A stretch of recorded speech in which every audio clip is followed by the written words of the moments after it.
Good morning, good morning, good morning. How's everyone doing? Great to see you all this morning.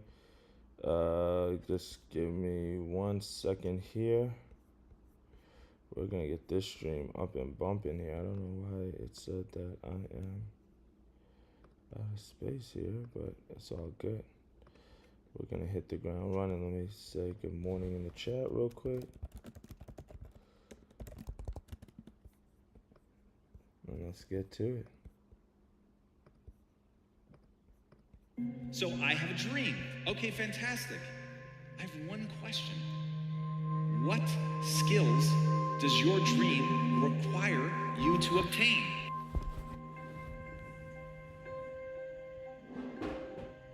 I always tell people, stop rehearsing the failure and stop rehearsing it under the guise of I just want to be ready. I want to have a backup plan. Well, the problem is what you're going through over and over and over is how things are going to go wrong. It is far better for you to put your energy into how to make sure that they go right. Then you're rehearsing over and over and over. You don't just think about the 1,000 ways that a building could fall. You think about structural integrity. You think about how do you build that in? Where do the posts have to be? That's the thing that you rewire over and over. So get to the spot where your mind is saying stop. Wherever that is, you gotta get there first. You gotta control yourself in that moment. This is my dream and not be ashamed by it, because whatever your dream is, that's your dream. Don't let somebody else take that away from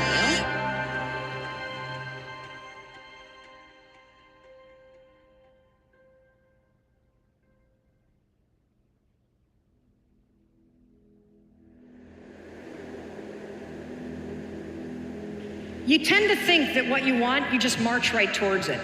But if in sports you march right towards the goal, what happens? The defenders come in.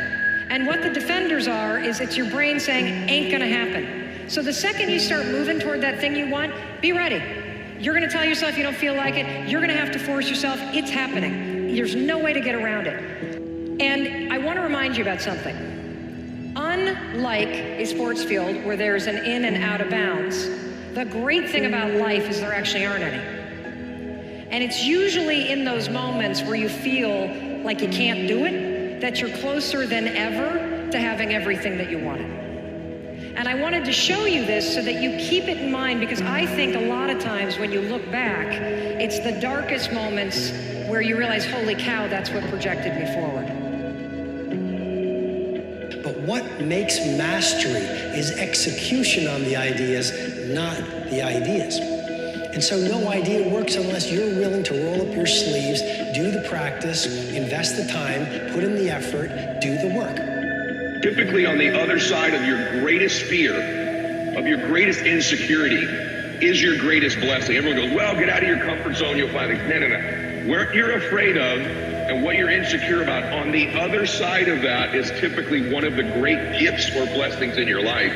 You don't even know the magnitude of what it's costing you to give into your fears and insecurities. And by the way, insecurities and fears are different things. They're both really insidious, detrimental things that people struggle with. And so on the other side of your fear, that's one thing. And on the other side of your greatest insecurity are blessings. And you have no idea the immeasurable waves that you're missing in your life because you are giving into them and cowering to them. There's people around you, whether they're in your life or now with social media, people are always going to tell you no, and people are always going to roll your eyes when you tell them your dream or your goal. And I think that those dreams and those goals are within reach, and they're, just at the tip of our fingertips. What you're after is the emotion, and so what I want people to get is the emotion they want now, and all it is a new habit. It's learning to discipline this mind, right? By realizing the mind thoughts are out there and letting them float by and constantly coming back to what can I love about this? What can I appreciate? It's like, if you can learn to love or at least appreciate, start to enjoy the things that you used to get upset about, how much freedom would you have? And there's just a part of you, I think, in anything you're doing when you're struggling, is this really for me? Is this my destiny? Should I be doing this? And we misread failure from some sign. Is this a sign I shouldn't be doing it? Is this a sign I am, not cut out for this? Instead of looking for signs that you can win. Hey, make a decision now that says, I'm going to live in a beautiful state and I'm going to find beauty in whatever life brings me. Because life is too short not to.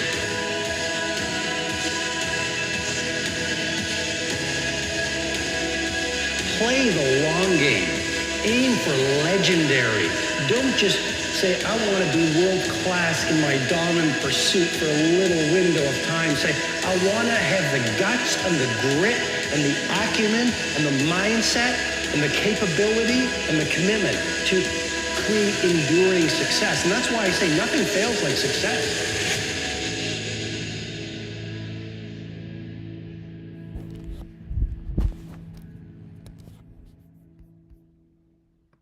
Good morning, good morning, good morning, good morning. How's everyone doing? Good to see you guys here this morning. As always, welcome to First Call. It's your boy Noble Living in the building. Good to see you, Benny, this morning. Good to see you. Good to see you.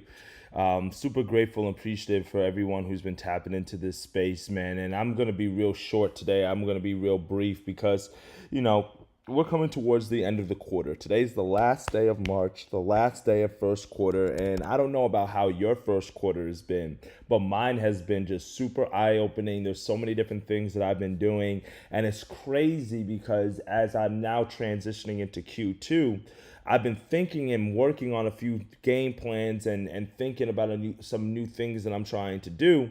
But it's funny that when you're about to have a breakthrough, right? God sometimes puts certain obstacles, he puts certain events, he puts certain things in your way as a way to kind of get you to realign and refocus, right?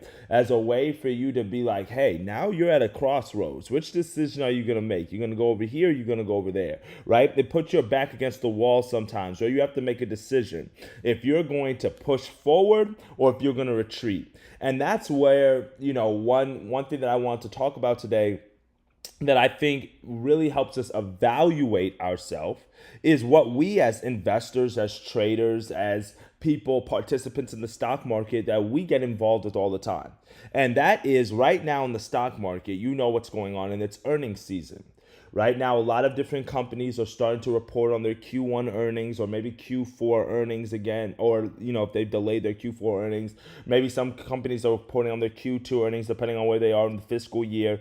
But right now, we're entering a period of earnings reports, earnings calls. And if you're new to the stock market investing, or you're just watching this on YouTube and you don't know exactly what earnings reports are, earnings calls are, all an earning call is essentially when a company that is publicly traded on the stock market, they get on a call with their shareholders, they have a meeting with their investors, and they basically just tell you a status update of the company, right? Like, these are the things that are going on. This is how much money we've made in the quarter. This is what we've lost. These are some of the game plans. This is why we lost money. This is what we see for our future. So they give us as shareholders an inside perspective and glimpse of what's going on with the company. So this way we can make the best investing decisions moving forward that makes the most sense for our companies, right? I hope this is making sense. So that's what an earnings call is.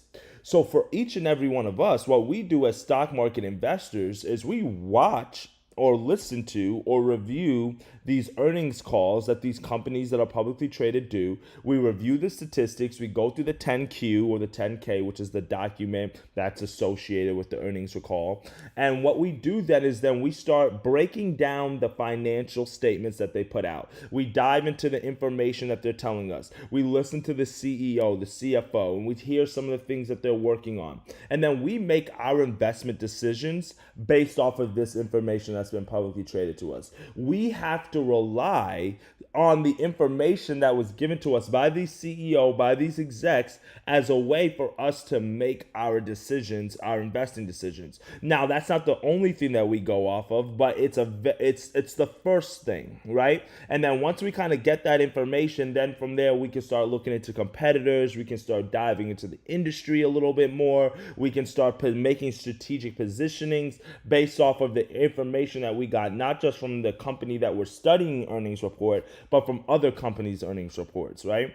But it's funny because many of us, what we do during this time is there's a lot of money that's made in the stock market, especially as options traders during earnings season, because there's a lot of volatility that's going on in the markets. So typically what happens, right, is if you have a company that reports earnings, their stock can move either direction, up or down, right? If they beat on earnings, which means they do well, typically the stock is going to go up. If they don't do well on earnings, typically the stock goes down. That's not always the case. There are times when vice versa happens, where the stock company does well on earnings, but the stock price goes down, right? There are times where the company kills earnings and just does terribly, but the stock goes up. And you're probably wondering why, right? But there's so many various reasons as to why the underlying stock moves with the earnings call. I'm not really going to get into that today. That's more, technical stock market information. But what's important for us to understand with these earnings calls, with these earnings reports, is that every 3 months, these companies have to come together, reconcile their books. Their CEO, their CFO, their COO, their accountants, their managers, they got to come together. They got to get all the data in.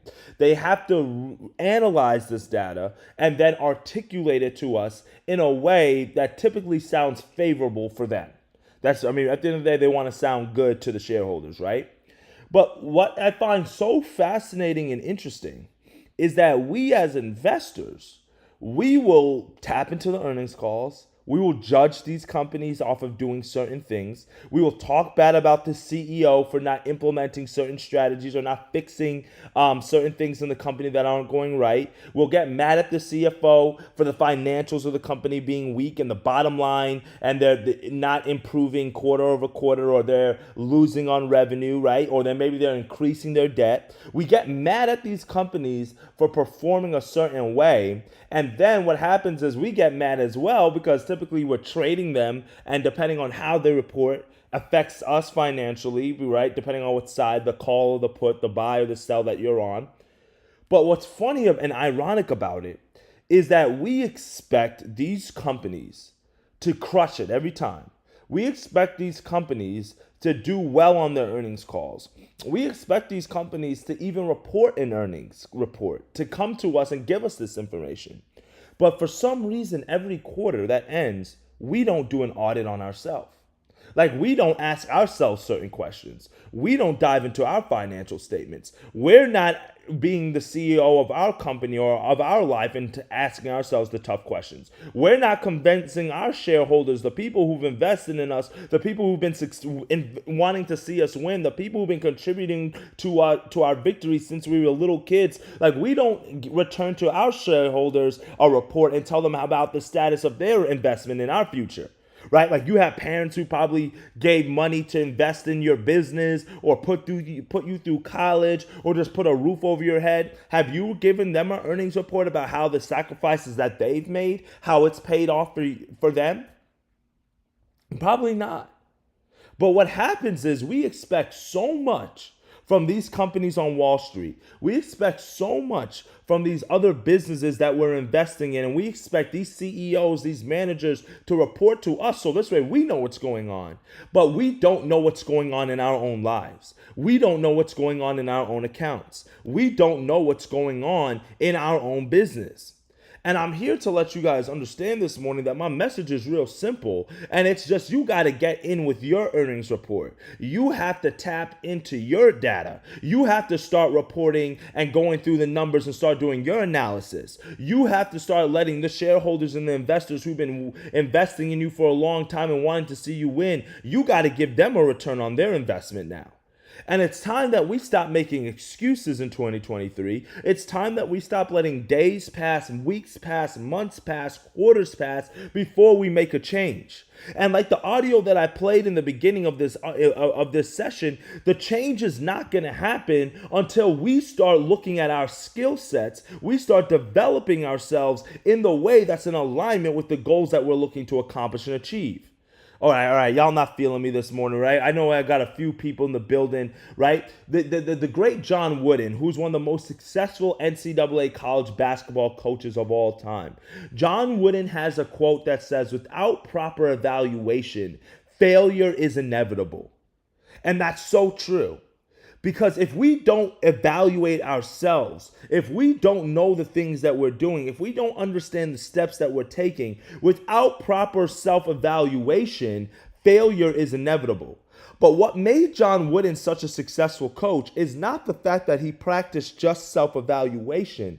It was the fact that he made sure that the meticulous details that became apparent when you do the evaluation process were implemented so this way it can lead to future success. No, because when John Wooden took over the UCLA program, they were one of the worst college basketball programs in the entire country. They had never won a championship. They were terrible. They weren't doing well. And for the blue blood program that UCLA should have been, they should have been doing a whole lot more and a whole lot better. So how does John Wooden go from a team that was winless, a team that's never won a championship, to winning 10 championships in 11 years? I think it was like 10 championships total. I think 7 in 11 years. Something like that, right? How do you go to that point?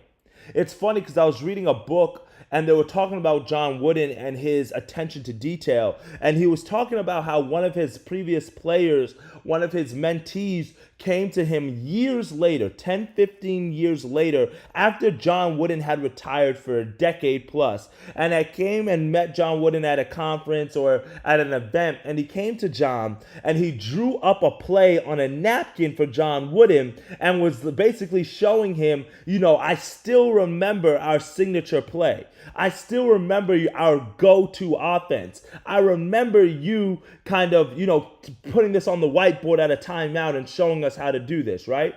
And John Wooden, right, he looked at the drawing that his former player gave him. And I don't know if any of you guys have played basketball in the past, but like when you do X and O's on a basketball court, you typically have like just a half court, right? And then you put the X's and the O's on the whiteboard there, on the clipboard, and then you draw out the route that the player is going to move. So typically, like you'll have the drawing, and then you'll say like, all right, I got my point guard, so you'll draw him at the top, and then you'll have your shooting guard over here on the wing, and then let's just say your postman is supposed to be setting a screen for your shooting guard. What you do is you'll draw a line from your post man to your shooting guard, then you'll put like a little slash there, so this way they know that they're setting a screen. Then you will draw a line from your shooting guard like over the screen, so this way the shooting guard knows, all right, cool, I need to move over, I need to follow the play this way. So that's how you diagram a basketball play, right? I have my computer pulled up. Let me see if there's a way that I can pull this up real quick. Diagram a basketball play. So just literally look something just so simple as this. Let me show you guys this real quick so you can see my screen. Like something just like this, right? So you guys can see here that from the diagram, like, all right, you got the O's on defense, the X's are the players on offense. This is the screen. You can tell that this person's setting a screen here so he can get open, whatever the case may be, right? So John Wooden's player is drawing this out for him, right? But then he draws a play that's kind of similar. Let's just say something like this, right? And what this dashed line basically means right here is that there's going to be a pass that's taking place here. So what we can see from this play here is that there's going to be a pass here to number 2. Number 1 is going to go around here. He's going to get 2 screens from 3 and 5. That should free him up for a free shot right here. Number 2 is going to get this pass. He's going to dribble on over here to make the pass to number 1 for the shot, right? You can kind of see something similarly right over here in this diagram right here. But what John Wooden, and you're probably like wondering like, okay, what's the point in this, Noble? What John Wooden told his student, as his student drew out this play for him, as the previous coach or as the previous player drew out this play for him, what John Wooden told his players, he said, you made a mistake. And the player's looking at the play. He's like, no, coach, like this is our winning play. Like we've run this play hundreds of times. And he said, nah, what you forgot to draw is the 2 steps in that the guard has to move first in order to bait the defender. So now when he then pops out for the ball, he's free. So what I mean by that is instead of it just being a pass right here, what John Wooden would told what you need to draw with number 2 is you need to take 2 steps in right here first. So this way you bait that defender in, and then when you pop out, it frees you for the shot or it frees you for the open pass. And you're probably wondering, like, why is a detail like that so important? Why does a detail like that matter? And I'm here to let you understand that the detail, just by taking those 2 steps in, is what's going to free you up as an offensive player, is so important to the overall play becoming successful that for many of us, we don't understand that the minor details, the self-evaluation process that is discovered, that the details that are discovered in the self-evaluation process is what is going to lead us to the successes that we're seeking. Because without proper self-evaluation, failure is inevitable. So for each and every one of us, as we're drawing out these plays in our life, as we're looking and mapping out the next steps or the next moves that we have to make, you need to ask yourself, how meticulous am I getting in these details? And if I'm not getting meticulous in these details, what am I missing in my self-evaluation process? So this way I can identify where I need to improve. Because this is just what the companies that we're investing in every quarter, every month in the stock market, this is what they're doing. They're doing the self-evaluation of their company. They're going through all the earnings statements. They're going through the financial statements. They're going through, all the reports. They're looking at all their traders, their vendors. They're looking at all the different details that make up their company. And they're now saying, based on the numbers, based on the data, based on the things that we've been doing, based on where we're trying to get to, this is what we have to do. And my question to you this morning is, what do you have to do this next quarter, April 1st, tomorrow, in order to get towards your goals? Because you've gone through this entire first quarter. You've made steps in progress. Amen to that. You've done better. Congratulations, hand clap. You maybe have had certain achievements this quarter that you have not accomplished in the past. I'm great to see that. But what can you do now to make sure that this next quarter you repeat some of the same successes, but you do it a little bit better? You avoid some of the mistakes that you had last quarter, and you refine that process. You improve on some of the areas that you're working on, so this way this process becomes even more smooth for you. What do you need to do in this upcoming quarter so this way you can get on the path towards the goals and dreams that you're seeking? And listen, life is going to throw you hooks. It's going to throw you obstacles. It's going to punch you in the stomach and the face sometimes. It's going to knock you down. You know that. I know that. But what is it that you're going to have to do to stand back up? What is it that you're going to have to do to fight back? What is it going to have to do to get back on your feet? What are you going to have to do to get back to that place of security? What are you going to have to do to get back to that place of comfort? What are you going to have to do to get out of that comfort zone so this way you can be uncomfortable, so you can grow to the heights that you need to? These are all the things that you need to be evaluating over the next 24 hours building into tomorrow, so this way tomorrow can start the next evolution for you. So it can start the next round for you. So this way you can so you can get off that bench, you can get off the sidelines and get in the game and start getting results. It's time we start getting results. And if you did not get the results that you wanted to in the first quarter, I'm here to let you understand that you're just one self-evaluation process away. You're just one honest conversation away. You're just one awakening away. And if you're willing to do some of these things, then you're willing to actually get the results. But if you're not willing to go through this self-evaluation process, it's going to be very hard for you to be able to improve and to get better. So I'm going to give you guys a few questions this morning that you can do in your evaluation process over the next 24 to 48 hours this weekend that you can incorporate, whether it's in your journal sessions, whether you're on the treadmill, you're going on a walk and you're just spending some time in some reflection. Maybe you're going to meditate. Maybe you're going out for a long jog. I don't know. But here are a few questions that you can ask yourself that are going to help you as you're going through your journey and as your process. Here we go. What are 3 things that you did well within the last 3 months? And why do you believe that you were successful in them? This should be one of the first questions that you ask yourself. Many of us, what we want to do, what we like to do in our self-evaluation process is we like to go straight for the pain points. We like to start going straight for, especially somebody like me, like when I know I've been underachieving or I haven't been doing some of the things that I wanted to do, or I'm not checking off the things off the list like I said I was going to do, I start going straight to the punching bag, right? I start beating myself up. I start looking at myself in the mirror, and I've got, and I'm telling myself like, dude, you dropping the ball, bro. Like you suck, man. You didn't do this. You didn't do that. You're not doing this. Like I go hard. But you know what that does? That really helps promote inactivity. That really helps promote inaction. That really helps promote procrastination. Especially if you're somebody who's been put down a lot in the past, or you're somebody who just doesn't have all that self-confidence there just yet. That really affects you. So the best thing that you can do is get in that positive mind frame, because when your mind's in the positive state, you are able to unlock more of yourself. You're in a more of a positive state, a mind frame. Your spirit's in a better area. You're just more open because it feels better when you focus on your wins rather than your losses, especially to start.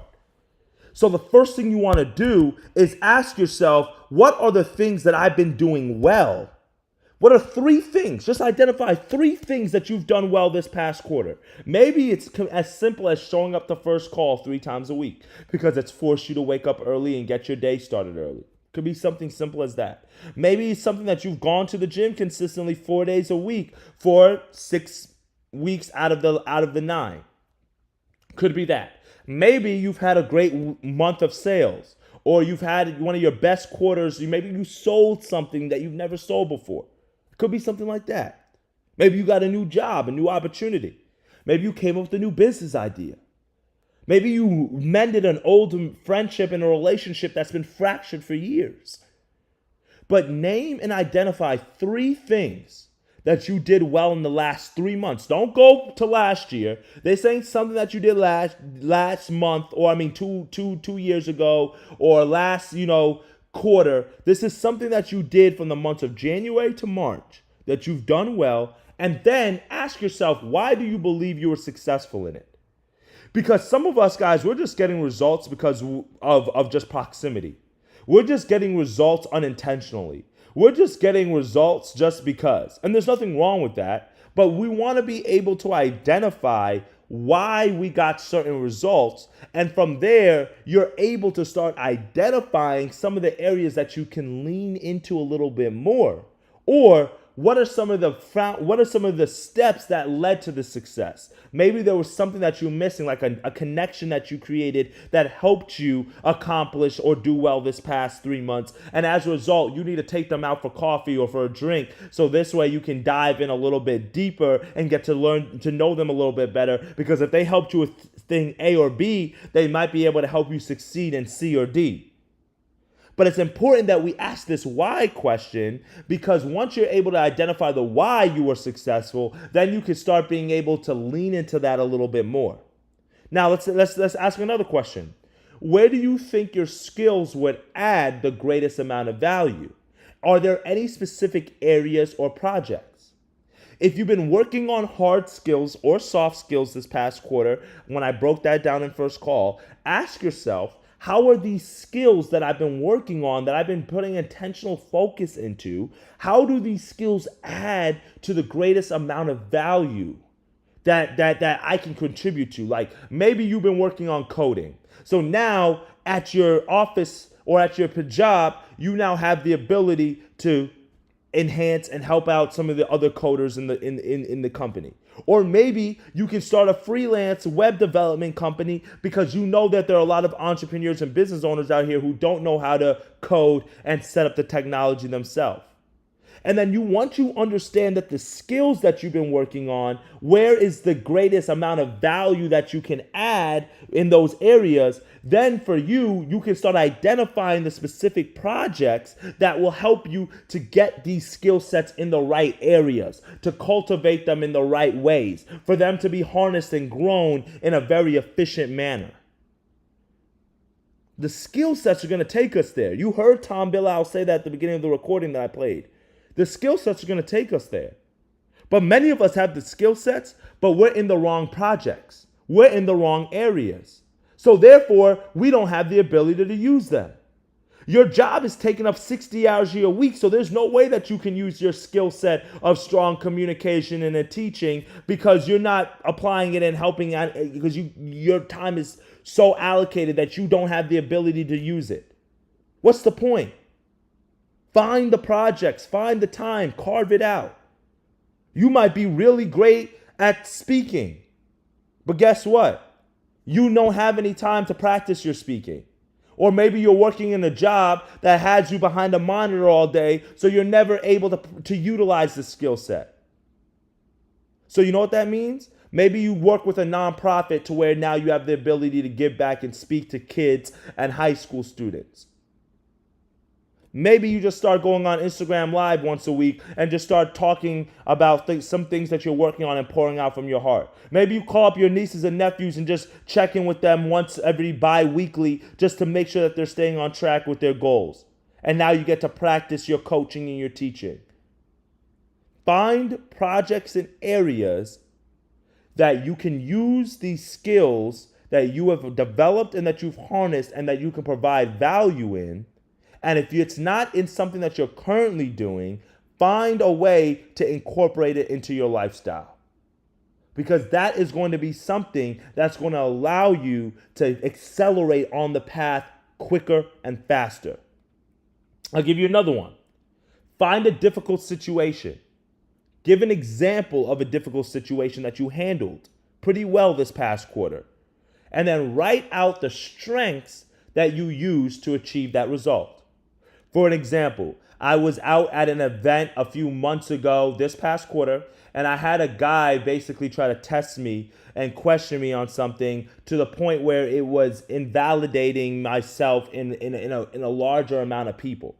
And I had the ability to spit off my credentials right there. I had the ability to even belittle him because I knew some of the things that he's done in the past. I had the ability to be defensive and be reactive. But what I did was I tried to take the lessons that I've been teaching you all in First Call. Keep your emotions calm. Have a smile on your face. Turn the other cheek. Have a passive shoulder to some things that aren't going to affect you because at the end of the day, they're just going to be haters.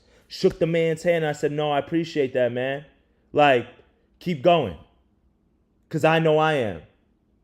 And that just, the ability for me to harness that in, bro, it's been years in the making. It's been years in the making to control my emotions, control my attitude, not snap on somebody, cuss somebody out. God forbid you roll up a fist, right? That strength in that time to overcome what for me was a difficult situation. For somebody else, that could have been easy as 1, 2, 3. Just walk away, bro. Just walk away. Cool. Some people don't have the ability to walk away. Some people don't control their emotions, or they get wrapped up so much in the heat of the moment that they don't walk away. So if you practiced walking away this past quarter, and you haven't done that for the past 18 years, clap it up. If you took profit, and you haven't been taking profit and you've been letting your contracts run a little bit long, clap it up. Like you've been in a difficult situation where your boss questioned you, tried you, had your back against the wall, and you showed up and you overextended and you provided overvalue and they were so like blown away. Clap it up. Identify that. And then say, what is the strength that I found in order to make that happen? Because if you had the ability to meet the quota when your back was against the wall at month's end, you have the ability to meet the quota on your business. Like if you have the ability to practice self-control when a stranger got you tight, you have the ability to practice self-control when your wife or your children get you tight. So identify identify the strength that you utilized, that you tapped into, that you harnessed to help you in that situation, that you were able to say, you know what? My back's against the wall, or I have to do it. It has to work or it has to work. And then you start applying that to other things. You start utilizing that even more. Because those are going to be the areas for yourself, my friends, the strengths and the weaknesses that is going to help you become better each step of the way in your journey. But the audit has to happen. The earnings call has to happen. You reviewing the details has to happen. You going through the nitty gritty and having honest conversations with yourself has to happen. You reporting back to your investors and the people who've wanted to see you win, and you have to let them know that you've either been overachieving or underachieving. That has to happen. But we got to stop wasting time. We have to stop making excuses, and we just have to start self-evaluating. We have to start looking ourselves in the mirror and start saying, instead of taking so many damn selfies, and start saying, you know what? What does myself have to be? Because if you don't know what you have to be, so this way you can get to where you're trying to get to, I'm here to let you understand that there's going to be a long road for you. It's going to be a whole lot of bumps in the road. There's going to be a lot of headaches. And for each and every one of us, we know certain things that we have to be to get to where we're trying to get to. Like, I've never met a financial guru who does not understand the principles of finances and discipline. I've never met it. So if that means that you have to start learning a little bit more about finances and how they all work, then that's what you have to be. So this way you can be the financial guru that you're seeking to become. Like, I've never met somebody who's been able to accomplish physical and athletic feats without practicing it hundreds of times or doing reps continuously. I've never met it. I don't know if you have, but I've never have. So you know what that means? You're going to have to do the reps. You're going to have to lift the weight. You're going to have to do the curls. You're going to have to run the miles if you're wanting to get the results. So what do you have to be in order for you to reach the levels that you're trying to get to? And the audit process, the evaluation process, this earnings report that you're doing this past quarter is going to identify those things. It's going to bring them to light. It's going to allow them to come to the surface. And if you're not willing to do this, then you're not willing to do what it takes. Arthur Haverty, he has a quote. He says, some people's unwillingness to think for themselves represents accurate self-evaluation. Let me say that one more time. Some people's unwillingness to think for themselves represents accurate self-evaluation.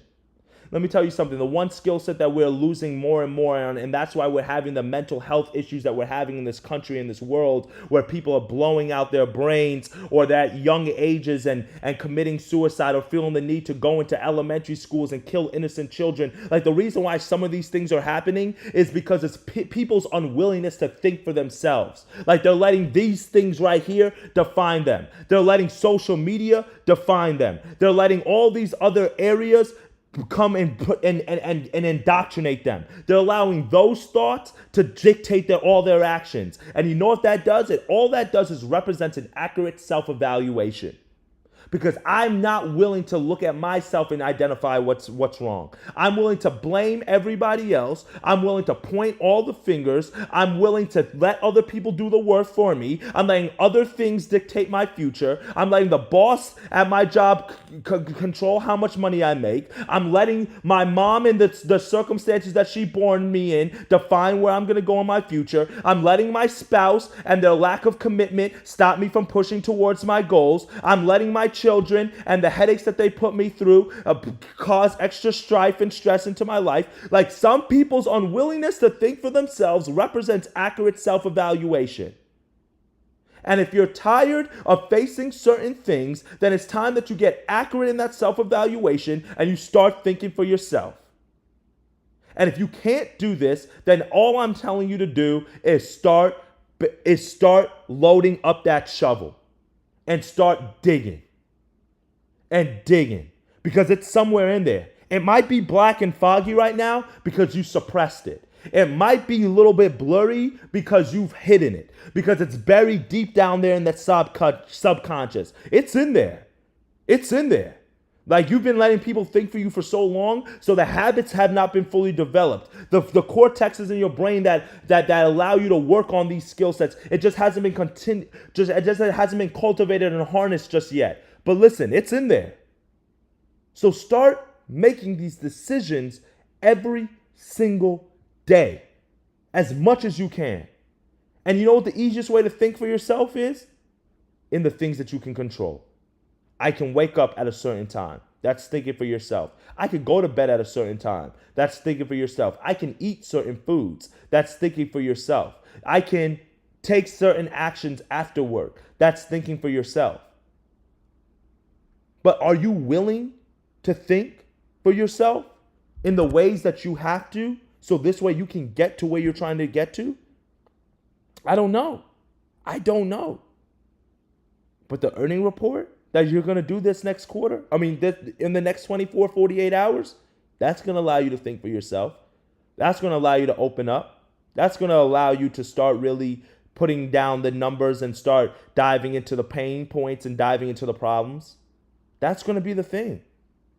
And when you understand that for each and every one of us, that the fact that you're willing to go through this self-evaluation process means that you're willing to be uncomfortable. And understand that it takes courage that it takes courage to endure the sharp pains of self-discovery. Like, it takes courage to unpeel back some of these layers, to unsurface, or to bring some things to the surface, I should say, that have been affecting you for so long, to uncover and unbury some of these hidden, problems that have been festering for so long. It takes courage to endure this self-discovery process. But you have to ask yourself, would you rather choose to take the dull pain of unconsciousness, or would you rather be able to start tapping into the problems and start solving them? Because the dull pain of unconsciousness that drifting through life will give us, that just going one day to the next, 1 week to the next, 1 month to the next, 1 quarter to the next, that will define and shape the rest of your life. How many people do you know when they wake up and they look up and they're 20, 30, 40 years down the road, and they've been doing the same things over and over and over again, but they don't have the results that they thought they were going to have? You know what that is? That's just the unconscious mind drifting through life. That's just somebody who's never done the audit and taken the audit seriously. That's somebody who's never felt the need to return back to their shareholders and to their investors all the time and effort that they put into them. That's somebody who decided to, you know what, I'm not going to report on my earnings. I'm not going to dive into the numbers. I'm not going to dive into the nitty gritty. I'm not going to dive into the pain. I'm not going to dive into the obstacles. I'm not going to dive into the setbacks. I'm not going to dive into the objections. I'm not going to dive into the excuses. So you know what? I'm going to get to it next week. I'm going to get to it next month. I'm going to get to it next quarter. That's what happens. And what happens is when we go through life that way, we wake up and we ask ourselves, what could have been if I had just gotten started a little bit sooner? What could have been if I had just believed in myself a little bit more? What could have been if I had just listened a little bit more? Like, what could have been if I just took action just a little bit more? Like, what could have been if I took that leap of faith, bet on myself? What could have been? And too many of us, our lives can be shaped and defined by what could have been. And I spend a lot of time with older individuals. Those are the people I spend the most time with, are people older than myself. And I hang around 30, 40, 50-year-olds, 60-year-olds. And a lot of times what I'm hearing is what could have been. If I had your information, Noble, I would be in a different place. What could have been, Noble, if I had the technology you had? I would be in a different place. What could have been if I had the access to resources? And I'm not saying that those are excuses for them, because you know what? They're right. They were in a different landscape than we were in. We were in a different time, especially as a minority. But guess what? For us, my people in here, I don't care how old you are, the ship can be corrected. The trajectory can be aligned. The goals can be accomplished. You can do it. Are you willing to evaluate yourself honestly enough in order to make it happen. And after you do that evaluation process, are you willing to put out the game plan and the blueprint and the steps in order to actually allow it to come to fruition? The evaluation's one part. I spent a lot of time this past year doing a lot of evaluating. Now, for me, it's about action. Now it's about running up that hill. But if you've never ran before, just start walking, biking, doing whatever what you got to do. But just start going up that hill. And the easiest way to go up that hill is if you understand before you start the climb where your strengths and weaknesses lie. Like, I understand that I've got long arms. So when I'm reaching up that hill, that mountaintop, I might be able to pull myself up. I understand that I've got long legs, so I might be able to stride out. What are your skill sets? What can help you? What are your strengths and your weaknesses as you climb up that hill? I have weaker lungs. So guess what? The stamina might be a little bit hard. So guess what, Noble? You got to work on that. You got to develop that. You got to harness that. And I'm giving you a very physical example here, but you can do this with the mental, with the emotional, with the spiritual, with the financial. You can do this. I know you can. But it was going to require you to tap in more than you've ever had in the past, to be focused more than you have. It might require you to shut down the world, go off in a corner, be a recluse, turn off the lights for the next 3 months and get after it. And you know, if you can't start with 3 months, start with 3 days. Start with 3 weeks. Start small. Don't try to do everything at one time. But that's why we do the 90 days of execution, the 75 hard. That's why we do some of these different things. That's why I got some of my boys right now practicing Ramadan. And I'm like clapping it up because for 30 days, I talked to one of my boys yesterday, and he said he's taking his Ramadan to a whole new level this year. He's not just not eating, and doing the fasting during the sun while the sun's up, but he's doing the no smoking, the no drinking, the no social media. He hasn't been listening to music, and he's a big music and rap fan, right? He hasn't been doing any of that stuff. Why? Because he is trying to get in alignment. He is trying to build the discipline. He is trying to get right. And that's a beautiful thing that I love about the Ramadan, is because a lot of the people who are doing that at the level that at the highest of level, it's building discipline. It's building gratitude. It is building habits. It is building mental clarity. It is detoxing from all the different poisons that we have that can just throw us off. So are you willing to fast? Are you willing to starve? Are you willing to get disciplined? Are you willing to evaluate yourself? Are you willing to ask yourself the hard questions? Are you willing to show up? Are you willing to starve? If it means that much to you, if it's worth it for you, you're going to find a way. You're going to find a way. And the easiest way to find a way when you're lost is not only getting help from others, but for you to look at yourself in the mirror and just ask yourself, what do I need to become so this way I can get to and I can be the person that I need to so I can accomplish the things that I have to.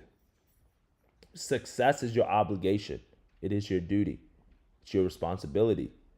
And now it's your time to make this come to fruition. This second quarter is the most important quarter of 2023. It's the most important quarter of your life. It is the most important quarter of your goals and your dreams coming to fruition. If you don't believe me, lock down, lock in, get focused for the next 30, 60, and then build it out to the 90 days. And I promise you, you will look back at it and you'll say, you know what? I was able to do X, Y, and Z. I was able to grow to these levels. I was able to scale. I was able to make more. I was able to learn these skill sets. I was able to mend this relationship, whatever it is. Get locked in. Evaluate the process. Tap into the meticulous details And never forget that the courage it takes to face yourself is only courage that you're going to need, because everything else is going to seem insignificant. Like, if you have courage for yourself, standing on stage in front of hundreds of people, even if you're scared of public speaking, it's going to be insignificant. If you have the courage to face yourself, going and talking to that boss is going to be no problem for you about the promotion.